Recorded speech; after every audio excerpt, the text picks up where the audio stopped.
Ever deployed a Spring Boot or a Python application that keeps restarting again and again, even though it just starts slowly? There's a classic case where Kubernetes mistakes a slow startup for an app failure. That's exactly where the startup props comes to the rescue. In the last video, we talked about readiness props and how Kubernetes waits until your app is ready to serve the traffic. In this video, we will break down startup props, how they prevent false restart during boot time, and we will also look at the Exec Probe, a powerful but lesser known prop type that runs health checks from inside your container.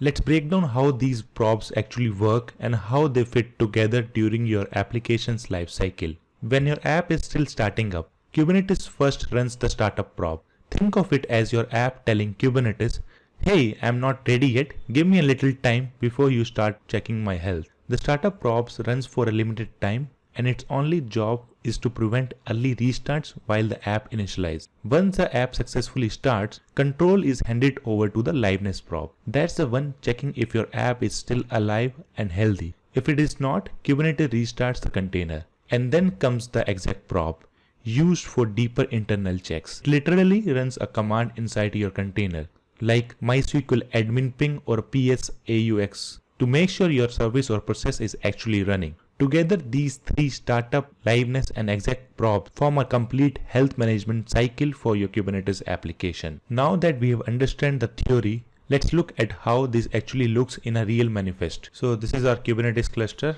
and here is the manifest file with the name startup-prop.yml. And if you remember from our pods in Kubernetes video, this is the same base structure we use to define a pod. And we are using the busybox image and telling to run this command. That means it waits for 40 seconds before starting an HTTP server. And now if you have watched my readiness prop video, you will remember that Kubernetes waits until the app is ready to handle the traffic. And if the app hasn't even started yet, that's where the startup props comes in. Here the startup props checks the root path on port number 8080 after every 5 seconds with a failure thresholds of 10. It gets up to 50 seconds to start before Kubernetes gives up. And that's what prevents false restarts. And once the startup prop succeeded, the Liveness props takes over. And this part should look familiar if you saw my Liveness prop video. Instead of HTTP check, it uses an exec prop to run an PID of HTTPD. If the process exists, the app is healthy. If not, the Kubernetes restarts it. Now let's test it out and see it in the action. Exit from this file and run the kubectl create -f startup-prop.yml. The pod got created. Let's check the status. kubectl get pod. The pod is in the running state, but if you see, it's not ready now. So let's run it again with the watch option. As you watch the logs, you notice that even though the app takes 40 seconds to start, the Kubernetes doesn't restart it. That's the startup props doing its job. It patiently waits for the app to become ready. And once the startup prop passes, the Liveness props begin monitoring to make sure the process stays healthy. You just noted it just restarted after 82 seconds because the application or the HTTP server is not yet started. If you notice how the pod keep restarting, that's because our startup prop is too aggressive. Kubernetes thinks the app isn't ready and keeps killing and restarting it. But increasing the failure threshold and the period second, we give a container more startup time and preventing unnecessary restart. Alright, now let's fix it. The issue is that Kubernetes isn't giving our container enough time to start up before it decides it's unhealthy. So let me update the manifest file vi startup-prop.yml, and right now the failure threshold is too low. So even a slow starting app fails the prop. Let's increase that tolerance to give our app more breathing room. So let me update this. Let's go to the end of the file and I'm increasing the period second to 30. So it allows up to 30 field checks, and also increasing the period second from 3 to 5. So it checks after every 5 seconds. So let me save and exit. So let me apply this. So kubectl apply -f startup-prop.yml. Oh, got it. So when I tried updating the manifest file with a higher failure threshold and the period seconds, Kubernetes threw this error, that is pod updates may not change fields other than container image, toleration and a termination grace period second. That's actually expected. Pods are immutable once they are created. And Kubernetes doesn't let you change prop configurations or command on a running pod. The fix is simple. We just need to delete the old pod and recreate it with the new configuration. So let me delete this. So kubectl delete -f and startup prop.yml. So it's deleting the pod, and let's create the pod again. kubectl apply -f startup prop.yml. The pod got created, and if we run the kubectl get pod with the watch option, so now the new pod will start fresh with our updated prop timings, and this time it should wait long enough for the app to start without unnecessary restarts. Okay, it's look like our pod is still restarting. Let me describe the pod. kubectl describe pod and the pod name.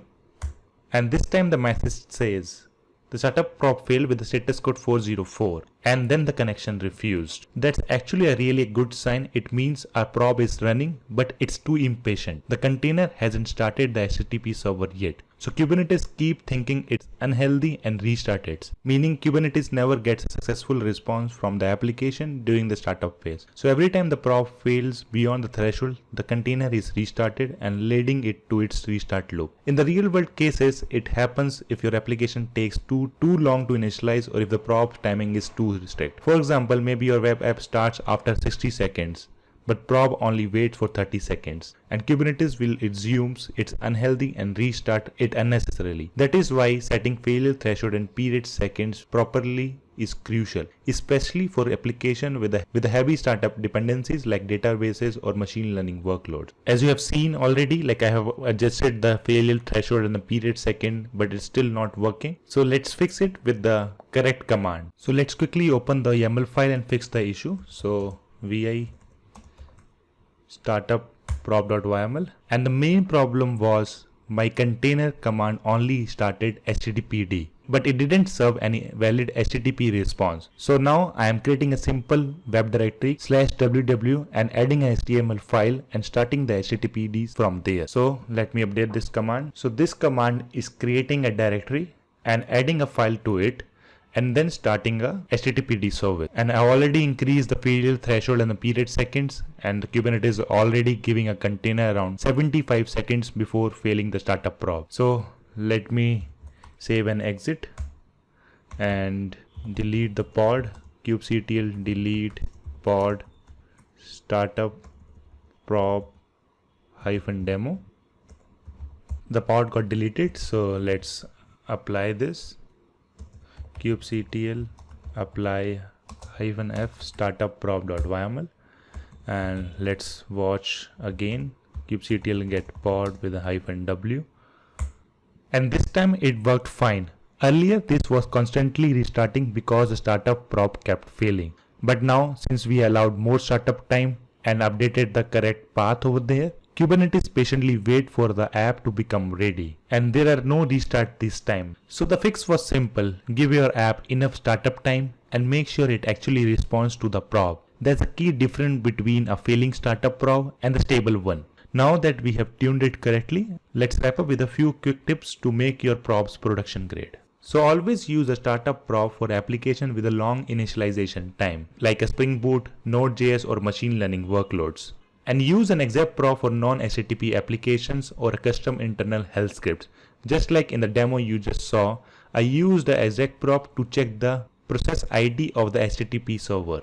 And most importantly, don't overlap your startup and liveness timings. The startup prop should fully finish before the liveness one begins. So if you notice in our demo, our startup prop is getting before the application gets started, and it's handed over to the liveness prop. And even the liveness prop getting failed because the path doesn't exist. So it's going into the restart loop over and over again.